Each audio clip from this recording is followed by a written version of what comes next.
It's all about freedom, really. It's whether we're willing and daring enough to meet ourselves fully, to embody all that we are, to authentically express all that we are. And when we do, there's a sense of aliveness to our being. There's a sense of depth to who we are.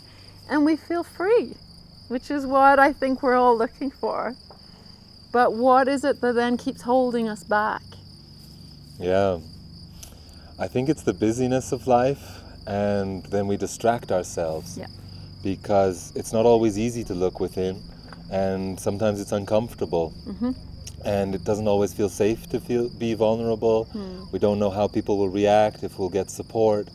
And so then it just seems easier to be disconnected. To stay disconnected, yeah. But there's a cost, right? There's a big cost to that, because we don't get into the fullness of life. We miss out on the fullness of who we are and our purpose being here. Exactly, and that's why it's so important to be able to reconnect. And we've found there's 4 key steps to doing that, to that process of coming back. And the first one is to relax, is to rest, to let go of stress, and the mind will calm down naturally. Yeah, once we get into our bodies.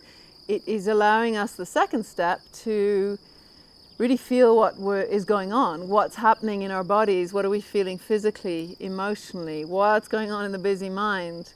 And so it's about listening deeply within. And from there we can open into this third step, which is self-compassion, and being able to hold ourselves with care, to accept all that arises in us and allow it to move through. And so that really means deep healing very often. Yeah, and when that energy is released, energy that might have been stored or blocked in our bodies, it's released, then there's energy flowing, there's activation happening. We're starting to be empowered to take inspired choices in our lives, and we can start to connect with others in a more engaged, a more real, a more authentic way.